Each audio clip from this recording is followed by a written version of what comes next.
tal, donde poder comprobar con el selector en la posición de ohmios, que también se representa con el símbolo omega, la continuidad de un conductor. O sea que para comprobar el estado de las bobinas de un compresor, lo que haremos realmente es que a través de las dos puntas de prueba del instrumento, las bobinas sean recorridas por la corriente de la pila interna del tester, y la lectura que nos dé será la oposición que presenta el bobinado a la circulación de dicha corriente, o sea, leeremos la resistencia eléctrica donde la unidad de medida será el ohmio. La primera posición del selector sirve para comprobar el estado de los diodos semiconductores, cuyo estudio veremos en posteriores filmaciones. A la vez, es zumbador para comprobar la continuidad en un circuito.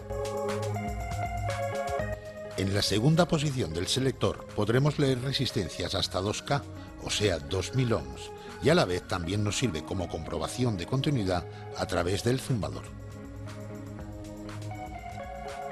La tercera posición mediremos resistencias que como máximo tengan un valor de 200K, o sea 200.000 ohmios.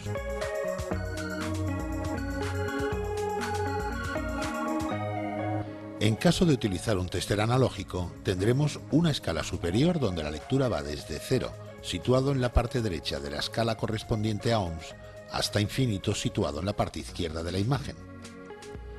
Según el conector elegido con las puntas de prueba, sabremos que la lectura obtenida en la escala la tendremos que multiplicar por el factor de multiplicación que corresponda. La medición de resistencia la haremos con la instalación desconectada de la corriente, así como el componente, para evitar posibles retornos que nos darían lecturas equivocadas. En la siguiente posición del selector podremos medir voltajes en corriente directa o continua. Habrá que leer al revés las iniciales DCV, voltaje en corriente directa, con medidas máximas de 200 o 600 voltios según la posición del selector. En esta medida tomaremos la precaución de no equivocarnos en la posición de las puntas de prueba, ya que este tipo de corriente tiene polaridad, o sea, la punta de color rojo se verá como toma positiva y la negra como toma negativa, tanto en el instrumento como en el circuito eléctrico. En la posición de HZ mediremos la frecuencia. En la posición ACV podemos medir voltajes en corriente alterna con mediciones máximas de 200 o 600 voltios según la posición del selector. En esta medición no habrá polaridad para las puntas de prueba, ya que trabajamos con corriente alterna. Y por último, en la posición ACA podemos medir amperios en corriente alterna, con escalas de 20, 200 y 600 amperes como máximos. Esta medición la podremos efectuar conectando en serie el instrumento de medida en uno de los conductores, obligando así a la corriente a pasar por su interior, o bien a través de una pinza amperimétrica, detectando el campo magnético que se forma alrededor del conductor.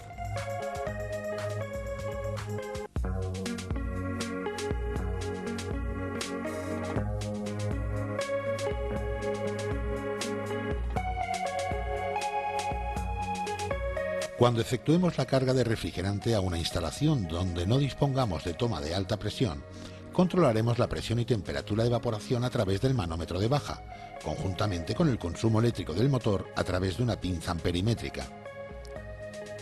Dispondremos también de una botella de refrigerante que corresponda al que monta la instalación.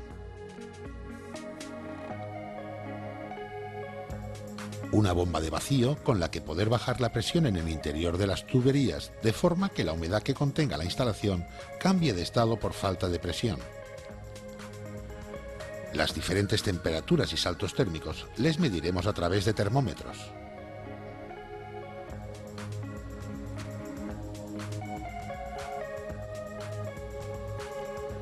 Y un detector de fugas para controlar la estanqueidad de las uniones y soldaduras de la instalación. En cuanto a la elección del detector de fugas, nos guiaremos por el tipo de gas que estemos utilizando, ya que en el mercado hay instalaciones que van equipadas con gases combustibles. Por lo que ante la duda usaremos los buscafugas de spray, donde encontraremos la fuga a través de la formación de burbujas. Hasta la próxima, amigos.